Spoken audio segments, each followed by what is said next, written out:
a todos, agradecendo novamente, né, a participação dos palestrantes e agradecendo a participação de todos, né, são 112 conectados, contando a gente, né, então a gente já pode ficar feliz, né, pelo que está acontecendo.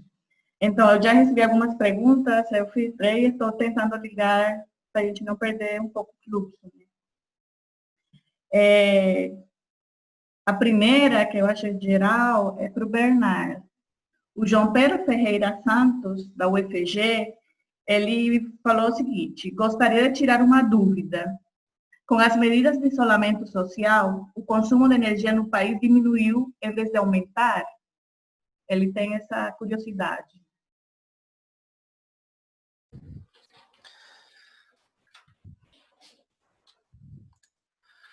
Vamos lá. Boa noite, João Pedro. Para tentar esclarecer essa dúvida, bom, sendo mais direto, então, em princípio, sim, o consumo diminuiu. E por que diminuiu? Deixa eu compartilhar minha tela novamente. Tem uma figura aqui que acho que ajuda bastante a gente entender essa questão. Que é o seguinte. Chegou aí, Lina, por favor? Não compartilhou. Não? Não. Agora está compartilhando. Obrigada. Muito bem. Então a questão é a seguinte. Então isso aqui são os dados da EPE. Então, diferente do ANS, que a gente faz a medição da carga através da geração, nas distribuidoras, como a Enel, como o Light, como a Eletropaulo, como o SEB, a gente tem como de fato saber para onde esse eletro lá que o ANS está medindo a geração, a gente não sabe para onde está indo, mas as distribuidoras sabem.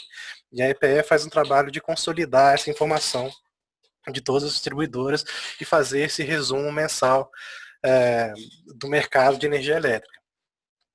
Então aqui a gente consegue ter um raio-x dessa questão do consumo. Então esse aqui é o relatório que a EPS soltou aqui com referente ao consumo no mês de abril.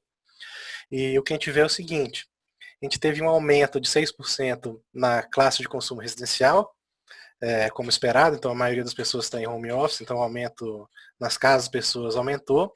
Por outro lado, a gente teve uma redução muito mais forte no lado das indústrias, no lado do comércio.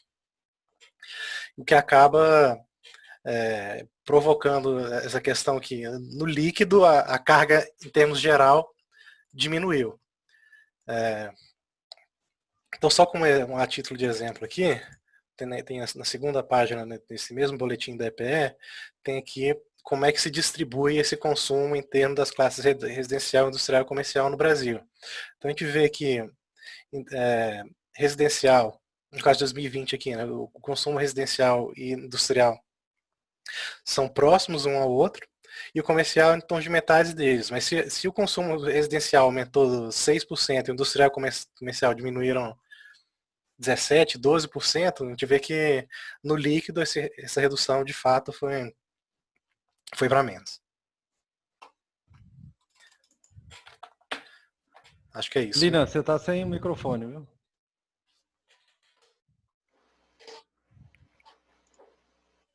Estou organizando aqui, que agora o chat bombou e estou me organizando. Bernard, eu queria ligar essa pergunta sua a algumas coisas em relação aos gráficos que você apresentou. Nos gráficos, é do professor Igor Kopkak, da MC-UFG, nosso colega de trabalho. Ele perguntou o seguinte: nos gráficos durante o isolamento, foi subtraído o intercâmbio? Se sim, o que explicaria o aumento de carga no subsistema norte?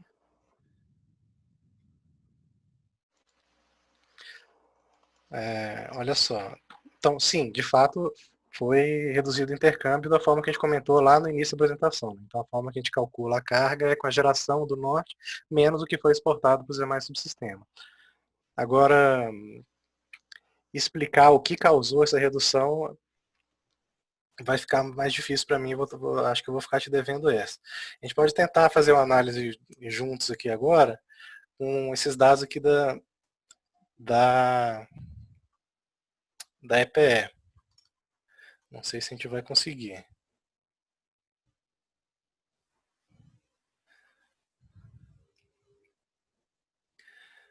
Talvez aqui, ó.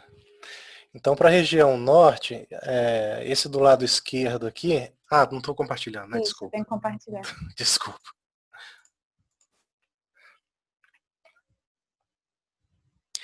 Vamos lá. Então, esse mesmo relatório da EPE aqui traz uma visão para as diferentes regiões do Brasil. Então, a gente vê aqui que, no caso da região norte, a gente teve um aumento. Essa coluna aqui da esquerda é 2020, isso aqui é 2019. Então, nesse mês de abril, a gente teve um aumento do consumo da classe industrial no norte. E mesma coisa na residencial. E o consumo na parte comercial foi pequeno, mas em comparação ao porte do consumo industrial, isso foi menor. Agora, saber por que o consumo industrial aumentou no norte, eu vou ficar te devendo realmente. Mas o que parece ter acontecido foi, de fato, foi isso. Tá bom, obrigado, Bernardo. Eu vou ir pulando entre os palestrantes para a gente dar uma dinâmica. Depois eu volto para o Bernardo, que tem várias para o Enes. Ok. O Luiz, do Igor, também da MC, ele gostaria de saber se houve alguma contingência relacionada à sobrecarga em subestação, alimentador, ramal ou transformador que atenda a área predominantemente residencial, e nesse tempo de isolamento social. Não, com essas áreas que são predominantemente residenciais, alguns transformadores teve uma elevação de carga, apesar de houve a mudança no perfil da carga, né? Mas a carga caiu em muitos lugares. E nos transformadores que houve elevação de carga, a carga não foi suficiente para dar uma sobrecarga, até porque a gente ainda está num período ainda de carga. A nossa ponta de carga do nosso sistema aqui em Goiás é lá por outubro. Setembro, outubro, então a gente passar por um isolamento desse, um distanciamento desse, mais para o final do ano, eu acho que o impacto seria muito mais grave. Então a gente ainda não presenciou isso. Agora, quanto transformadores de distribuição, alimentadores não, mas transformadores de distribuição, eles, uma leve sobrecargas temporárias não causa emergência necessariamente. Então, pode ser que tenha acontecido alguma coisa muito localizada, que ainda está sendo tratada pela pós-operação e ainda não tem conhecimento. Mas, no geral, não. A gente não está passando por isso, não. Obrigado pela pergunta aí. Bom, o Hugo Flores, da Universidade Tecnológica Federal do Paraná, ele pergunta se a Enel já teve que desligar alguma linha de transmissão ou alguma linha, né, para controle de tensão por causa da redução de carga. Não, a gente ainda não fez. Isso seria mais para o sistema interligado, porque tem linhas maiores, com capacitâncias maiores, e seria a questão de que quando a gente tem uma linha muito comprida, com uma capacitância muito grande, então, e a carga muito baixa, as tensões começam a se elevar, aí às vezes você tem que tomar uma medida drástica de abrir linha para evitar que essa capacitância faça com que as tensões ultrapassem os valores que a gente trata como valores normais, né? Então a gente não teve de passar por isso ainda, porque as nossas linhas ainda são de níveis mais baixos e capacitâncias menores. As linhas, a gente tem uma linha muito comprida, mas a gente tem um reator nessa linha que faz um controle. Então a gente ainda não precisou passar por isso, não. Tá tranquilo por enquanto. Obrigada, Luiz. A Dalis Dantas, o Dalis Dantas, ele é graduado em mestre em Geografia pela UFG. Ele está perguntando para o professor Delberis se a redução de carga no Sistema Interligado Nacional não poderia significar uma diminuição na tarifa, ao menos ao curto prazo? Esse é o ponto. Muito boa pergunta. A questão é que a tarifa ela não se define no curto prazo, né? A tarifa ela não é o resultado do que está acontecendo agora, e sim da soma do que vai acontecer ao longo do ano. E o que vai acontecer ao longo do ano? O que vai acontecer é que os custos de distribuição continuam os mesmos, quer dizer, a distribuidora continua com os funcionários lá trabalhando, com o transformador, com a rede elétrica, com os investimentos que são necessários, e Agora, tem um problema comercial que vai acontecer, que deve acontecer. Por um lado, as distribuidoras estão sobrecontratadas, como eu comentei, então isso vai causar algum prejuízo do ponto de vista comercial, e por outro, deve acontecer um aumento no nível de inadimplência. Então, a sensação que a distribuidora vai ter, não só a distribuidora, mas a cadeia, né, porque a distribuidora só recebe esse recurso, é de uma quantidade de recurso menor ao longo do ano e, portanto, a necessidade de um aumento de tarifa para compensar isso no ano seguinte. Então, parece contraditório, mas é assim que funciona. A redução excessiva de consumo, como vai acontecer agora, vai impactar negativamente, deve impactar negativamente a tarifa. Tem uma muito boa aqui, Lina, que depois, se você me permitir, eu queria responder também. Pode perguntar. Tem o Ivan Santos, ele perguntou o seguinte: qual a sua avaliação ao mercado de geração distribuída? A mudança do payback pode inviabilizar a manutenção de tendência de crescimento nesse setor? Eu acho que essa pergunta tem que se dividir em duas, porque essa mudança ainda está sendo discutida, né? É parte do processo de modernização do setor elétrico. Me parece que tem havido uma corrida por parte dos consumidores para aumentar a quantidade de geração distribuída, para pagar tarifas menores, já que a tarifa provavelmente vai subir, com isso ele consegue ter uma redução de custo. Então, acho que no curto prazo deve haver um aumento, né, na procura da geração distribuída, e eu não acredito que vai haver uma mudança significativa, mesmo com um aumento ou uma diminuição dos subsídios dessa fonte, tá? Essa é a minha percepção. Então, acredito numa tendência de aumento agora, no curto prazo, e uma tendência de aumento menor no médio prazo. O Delberis, não sei se você já encaixa essa outra aqui, do professor Enes Marra, da UFG. Como o senhor vê a possibilidade de desverticalização do fio em que o consumidor do grupo B poderá escolher o fornecedor de energia?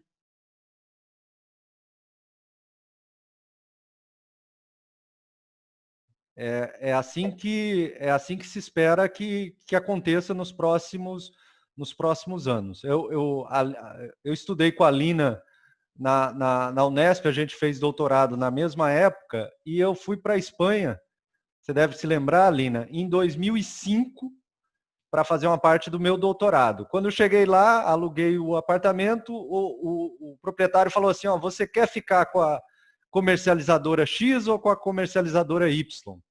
Isso em 2007, se eu não me engano, 2005 que eu fui para lá. Então, o Brasil está bastante atrasado nesse processo de modernização, mas isso envolve trocar o medidor, né? Porque a gente está falando de consumidores do grupo B, então tem que trocar o medidor para medir demanda e medir energia, e a partir daí fazer o que outros países já fazem há muito tempo. Então isso é parte do processo de modernização do setor elétrico. Acho inevitável a gente não caminhar nesse sentido. Bom, obrigada, Delberis. Vou voltar para o Bernard. Deixa eu filtrar aqui, Bernard, que você está muito procurado. O Jonas Linhares Melo, da Enervat Consultoria. Ele falou o seguinte: a respeito da operação sob condições de carga excessivamente baixa. Foi apresentado que quando houve carga mínima de aproximadamente 40 terawatts, a inflexibilidade térmica era de 8 terawatts e a geração hidráulica mínima era de 30 terawatts. Esses 30 terawatts correspondem a hidrelétricas que não são despachadas centralizadamente pelo ONS. Não, essa é a pergunta. Esses 30 terawatts correspondem às hidrelétricas que não são despachadas centralizadamente pelo ONS? Não, aqueles 30 megawatts ali, a gente está falando só de usinas despachadas, tá? Então é só usinas grande porte maior do que 30 megawatts. E Só com relação à unidade aqui, né? Em princípio, quando a gente está falando de potência, a gente está considerando sempre megawatts, né?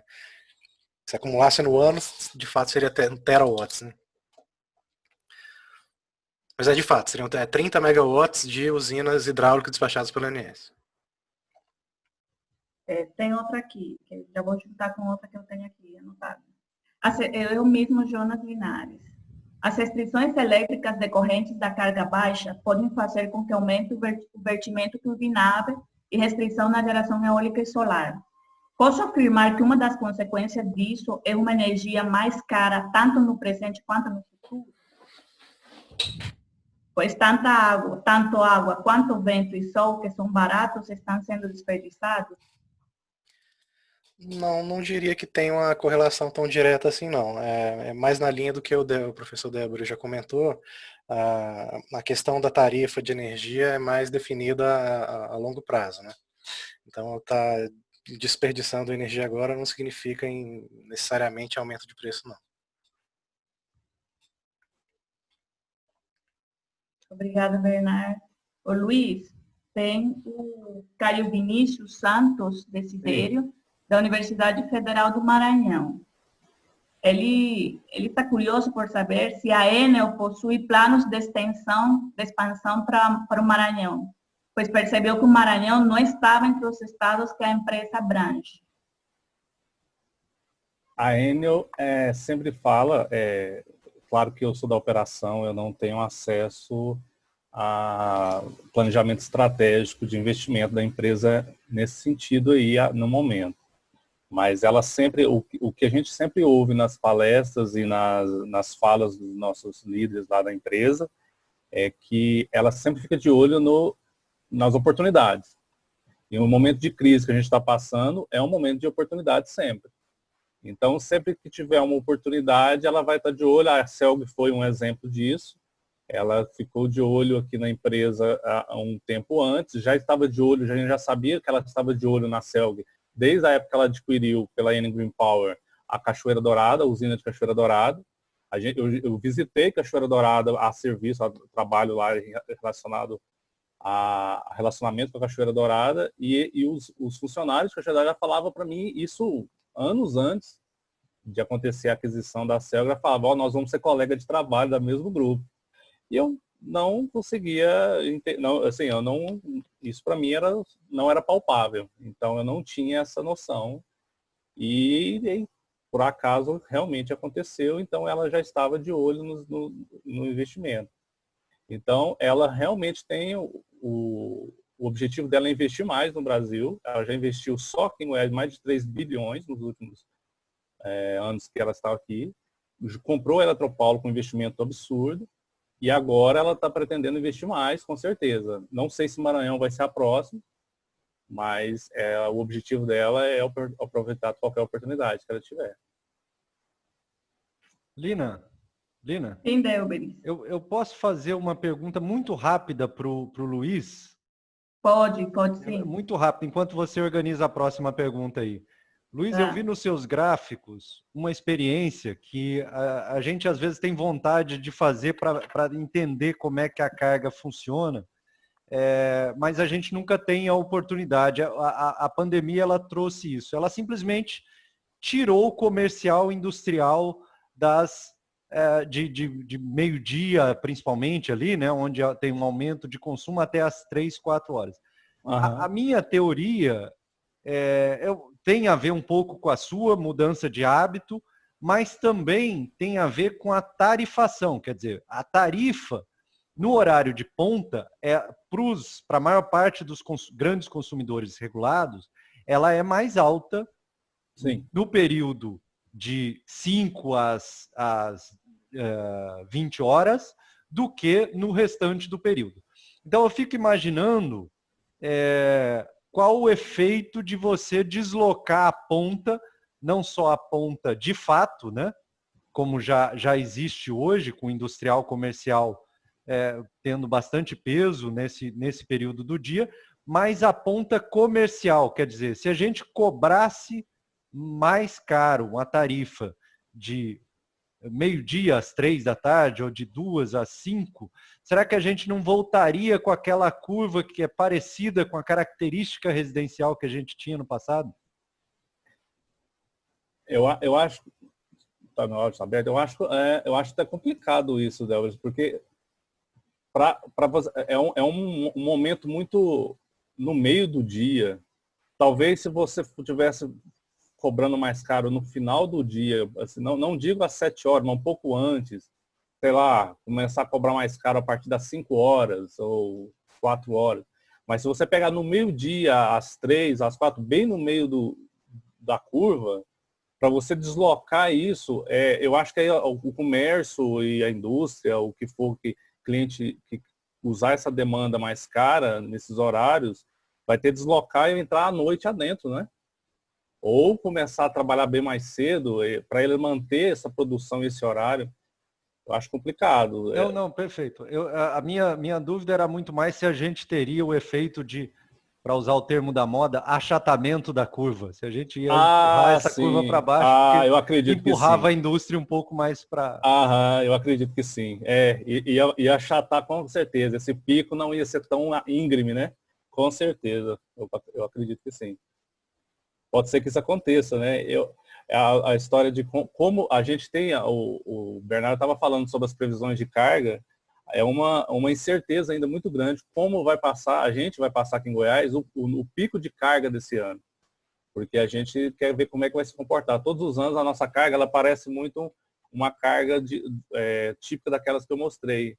Ela vem crescendo, chega julho, agosto, vai crescendo, setembro, quando chega em outubro, ela tem um pico muito grande, aí vai caindo novamente para chegar até janeiro, com ela menor um pouco mais. Mas em outubro é muito grande.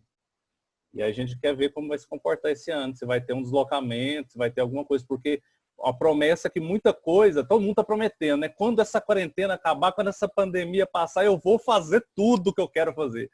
Será que realmente aí vai vir tudo de uma vez? A gente não sabe como vai se comportar, a gente está nessa expectativa.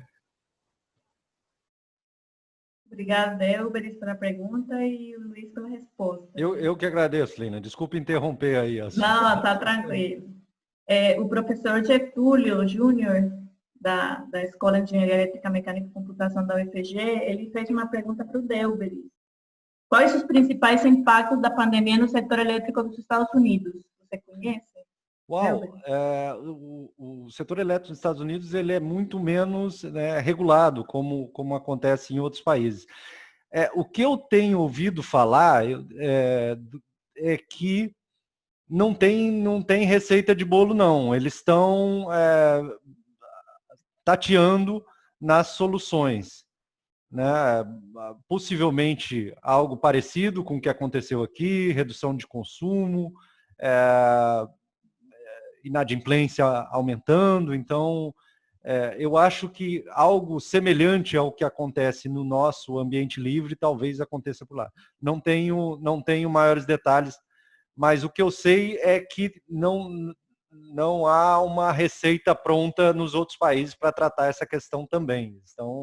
Eles estão procurando em cada lugar a sua maneira de resolver o problema. Obrigada, Delberis. Vou dar só mais uma rodada, né, Maria? E aí a gente fecha a palestra. Dá tempo a gente dar mais uma rodada. Para o Bernardo. Deixa eu ver. Tem do professor Enes da UFG. Podemos dizer que a redução de picos de demanda deve manter o ano de 2020 em bandeira verde, uma vez que provavelmente não será necessário contratar termoelétricas a gás. Isso pode ser definido?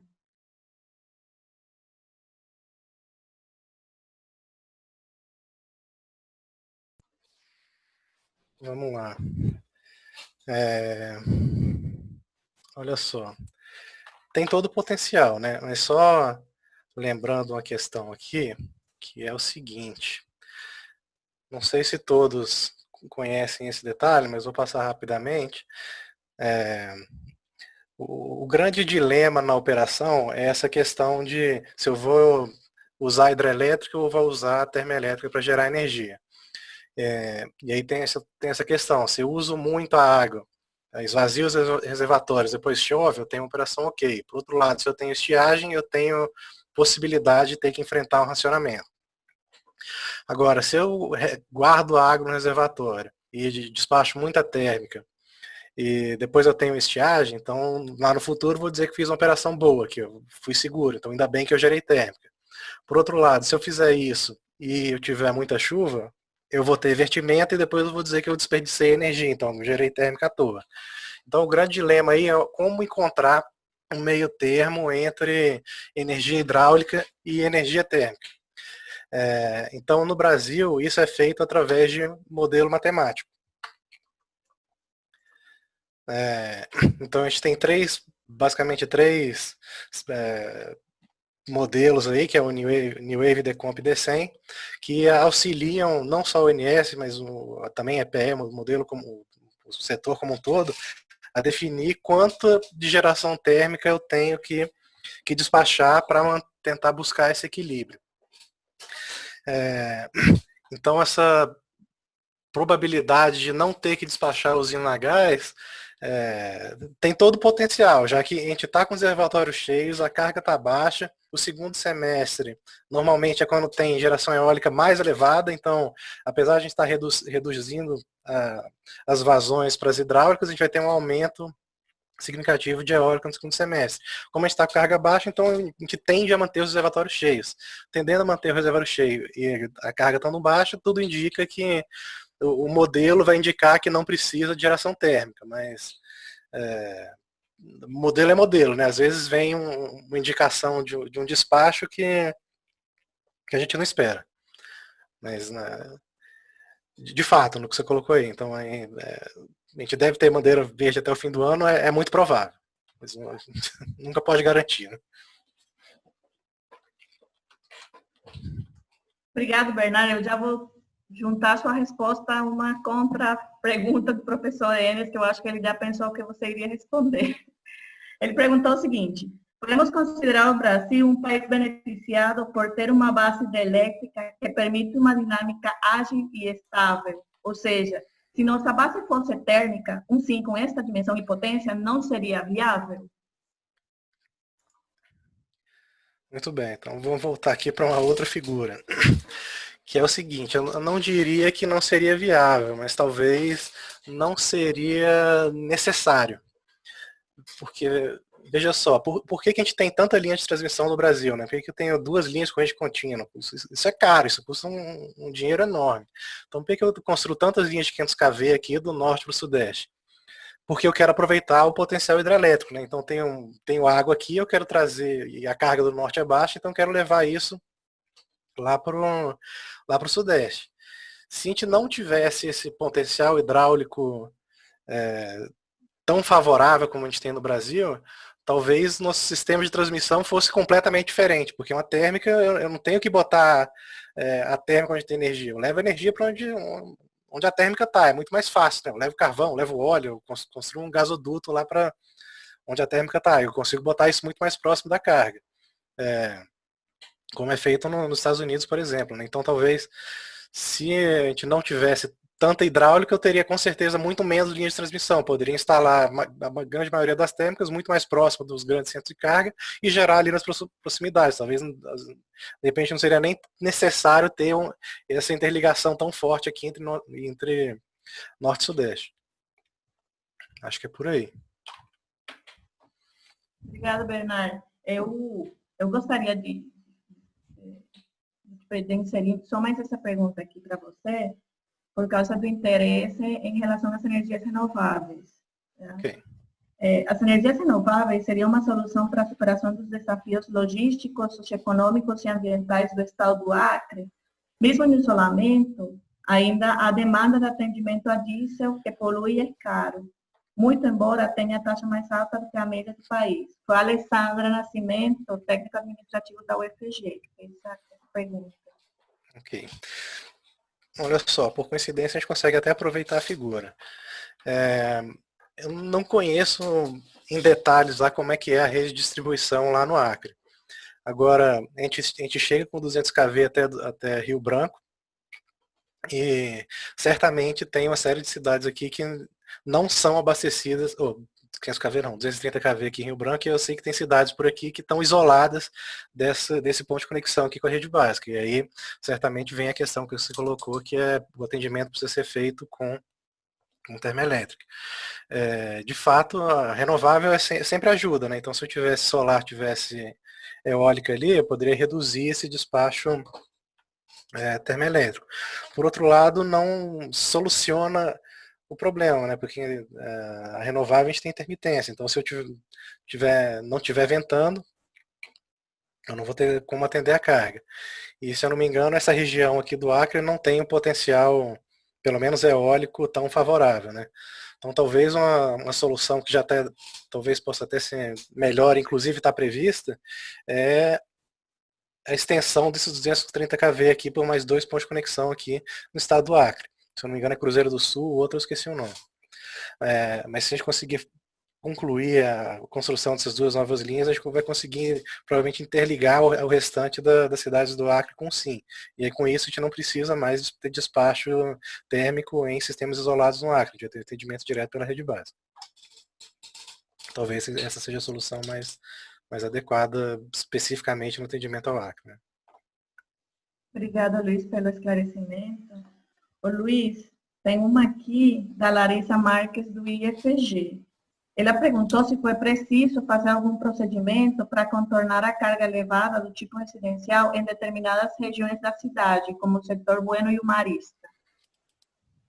Não, ainda não. Como eu disse, esse momento do ano, a nossa carga, ela teve elevação residencial, como eu mostrei, no consumo, mas a nossa demanda, ela não ultrapassou o que a gente previa, porque a curva deu uma baixada e alguns transformadores teve uma elevação, mas não chegou a ultrapassar os valores nominais, então nós não tivemos sobrecargas, alimentadores, então a gente ainda está com, vamos dizer assim, tranquilo, em cruzeiro, vamos dizer assim. Agora a nossa preocupação é com o que vem pela frente, com os próximos meses, se tiver uma seca durante muito tempo, começar a ficar muito quente, muito ar-condicionado ligado, e com o comércio começando a reabrir, aí juntando tudo, aí a nossa preocupação é essa. Nossa previsão é que o sistema vai suportar muito bem, mas a gente não sabe exatamente, a gente ainda é impreciso ainda como vai ser o comportamento da carne. Até o momento, a gente não teve maiores problemas. Obrigada, Luiz, pela resposta. Delberis, o Felipe Custódio, da FGC Engenharia, ele falou o seguinte: Delberis, os serviços essenciais como energia e água são monopólios naturais. Você comentou sobre o Brasil estar atrasado nessa discussão. Você atribui esse atraso às questões de infraestrutura física dos nossos sistemas ou a uma questão comercial e de interesse das empresas que comandam esses setores? Você acredita que com o cenário atual e com as consequências da pandemia, essa discussão será levada mais a sério? Muito, muito boa pergunta. Excelente pergunta e tem um pouco de história para responder isso, mas tem um pouco também de atraso da nossa parte em encaminhar no sentido de uma abertura maior do mercado. A questão histórica é o fato de que você, em algum momento, precisava expandir de maneira significativa, né? Eu mostrei lá no gráfico o crescimento do consumo, expandir geração, expandir transmissão num país continental, num país de dimensão continental. E a maneira que se encontrou de fazer isso foi via distribuidoras que financiariam essa expansão através de grandes obras, grandes usinas hidrelétricas, linhas de transmissão, etc. Então, essa foi uma justificativa do mercado ter se mantido regulado por muito tempo. Entretanto, do meu ponto de vista, eu acho que outros compartilham da mesma ideia, e essa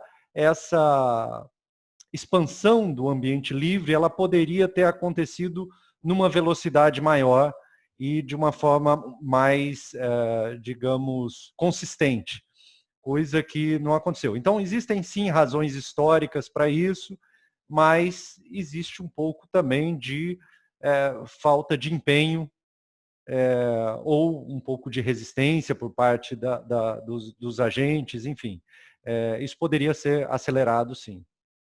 Para nossa, não sei se a gente pode dizer sorte, né? A gente tem a pandemia agora que vai nos ajudar a fazer isso de uma forma mais segura. Eu acredito fortemente que ela pode ser usada nesse sentido. Lina, se eu puder fazer uma pergunta rápida para o Bernard. Bernard, você comentou na sua apresentação, você colocou a medição da carga lá na geração. E aí, o que está acontecendo agora? Uma forte penetração de geração distribuída, que torna essa medição de carga bastante, vamos dizer assim, questionável. Como lidar com isso? Como lidar com um cenário de forte expansão de geração distribuída, medindo a carga lá na geração? Esse é um desafio que já, no Brasil, por sorte, a gente ainda não tem uma penetração tão forte de geração distribuída na distribuição, né? Mas como eu exemplifiquei até com aquela figura lá da famosa curva do pato, que isso já é realidade em outros locais do mundo, né? E, de fato, isso é um desafio para a operação. É um grande desafio e a forma que eu vejo de lidar com isso é melhorar, ter bons modelos de previsão, né? Então, na verdade, a gente tem que saber que isso existe, né? Então, o que a gente vê como carga, a gente sabe que de fato não é a carga toda do sistema. Tem que saber que existe essa grande geração solar, no caso, na distribuição, e ter bons modelos de previsão para, na hora de eu programar a geração que a gente tem a possibilidade de despachar, a gente fazer de uma forma que corresponda ao que a gente tem na distribuição, né? E também saber lidar de forma rápida com os eventuais desvios lá na distribuição, porque eu tenho uma previsão de geração solar alta, então entra uma nuvem, entra uma chuva que não estava prevista, isso muda rapidamente ali aquela curva de carga, eu tenho que ter folga nas minhas usinas despachadas para fazer frente a essa variação. Então, certamente isso é um desafio, eu acho que a solução é nessa linha, né? Eu tenho que ter bons modelos para prever o que eu não estou vendo. Obrigada, Bernardo. Delberis, tem mais uma aqui para você, do Igor Ferreira, ele é mestrado na UFG. Queria saber se a compensação dos efeitos do Covid, a curto ou médio prazo, exigiria uma alteração estrutural do setor elétrico. Os recursos vindos de P&D da ANEEL poderiam ser usados para compensar o impacto financeiro e atenuar a elevação tarifária?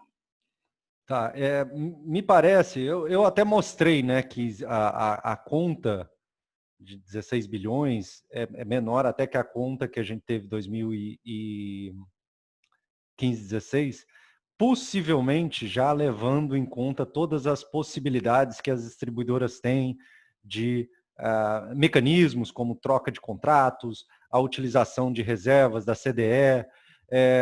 Certamente isso tem que ser explorado, todas essas possibilidades têm que ser exploradas, de maneira que o impacto na tarifa seja reduzido. Concordo com ele, concordo que tem que se explorar todos os mecanismos possíveis. Por outro lado,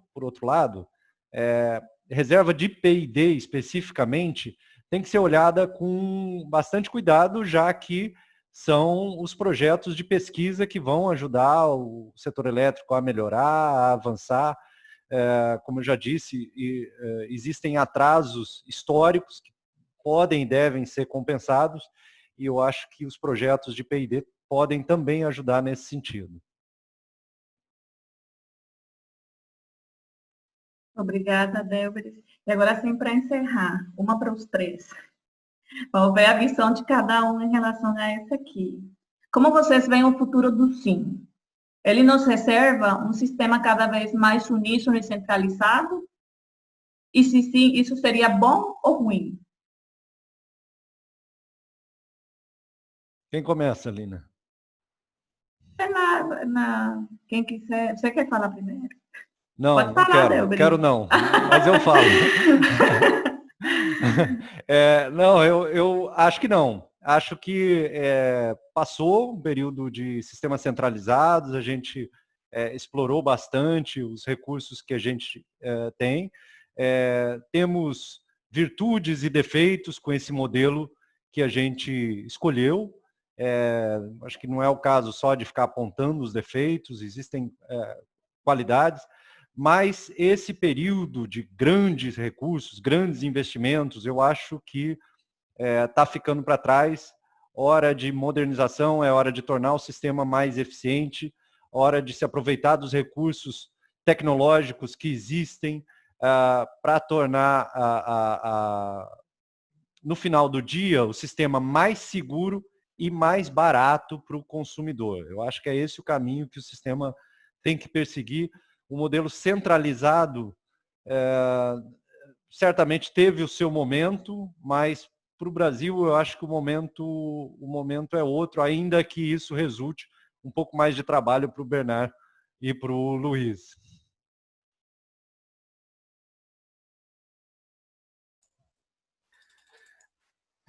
Acho que concordo aí plenamente com o Delbris. Acho que o futuro é descentralizado, não tem para onde.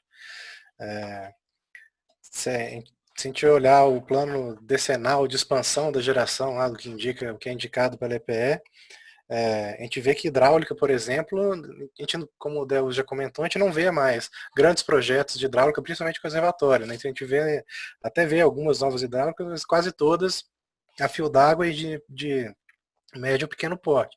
A gente ainda vê alguma pretensão de grande expansão aí do gás, mas de fato o que a gente acredita que vai acontecer é um aumento grande da penetração, principalmente de solar rooftop, né, na residência das pessoas. Né? Então o preço está barateando cada vez mais e provavelmente isso vai ser realidade no Brasil no médio prazo aí no máximo. Isso complica a operação? Complica com certeza, né? Mas estamos aí para enfrentar e fazer o melhor possível. Na visão da distribuidora, ao operar um sistema totalmente distribuído é muito complicado. A gente vê muitos desafios aí, mas eu acho que não tem volta.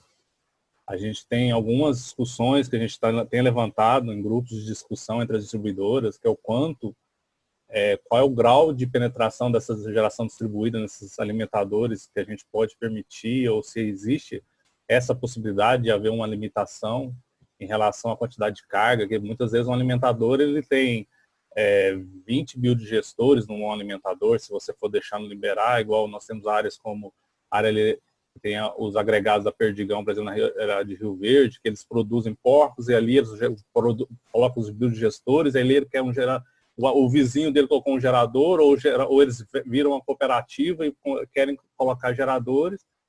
E isso eu estou dando um exemplo, mas aí o Bernard já falou dos rooftops, já da fotovoltaica. Quando você percebe a sua carga que antes era num sentido no alimentador, agora ela não tem mais um sentido. Ela muda o tempo todo, ela é totalmente intermitente. E você operar um sistema assim levanta alguns desafios muito grandes. Parte de proteção, parte da próprio controle e previsão de carga. Prever carga desse jeito, então, é muito complicado você saber como operar um sistema desse, mas é a realidade, a gente tem que se adequar, criar alternativas para isso, criar tecnologia para isso, automatizar o máximo que puder o sistema para poder suportar essa nova modulação de carga.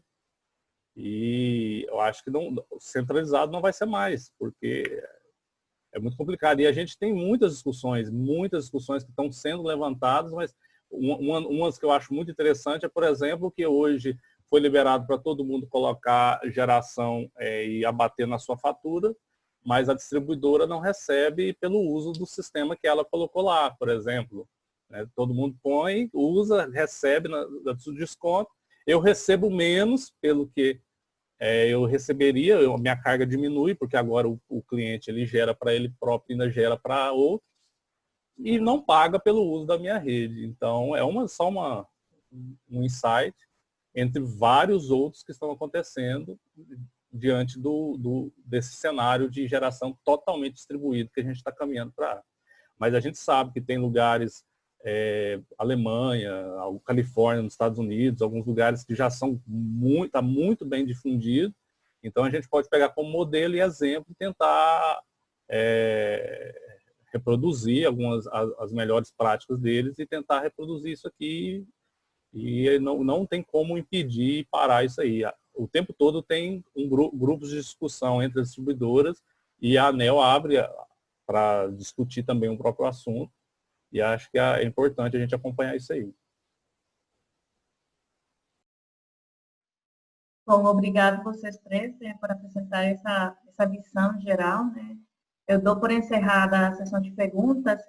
Algumas perguntas a gente não deu tempo, né? Já é 8h44, mas eu vou ficar atenta, né, a receber esse retorno dos palestrantes, né? Eu vou enviar por e-mail e a gente vai tentar responder. Ainda estão chegando perguntas, tá? Então eu vou fazer uma revisão do que eu já perguntei, do que faltou, vou redirecionar cada um dos palestrantes e nós encaminharemos elas por e-mail, tá? Mas todas serão respondidas, podem ficar tranquilos que eu vou me encarregar de ir atrás de cada um deles para essas perguntas serem respondidas, tá? Ainda estão chegando aqui, tá? Obrigado aos palestrantes pelas respostas e eu passo a palavra para a Maria, que vai fechar essa nossa palestra. Obrigada. Obrigada, Lina. Obrigada aos palestrantes pelas respostas.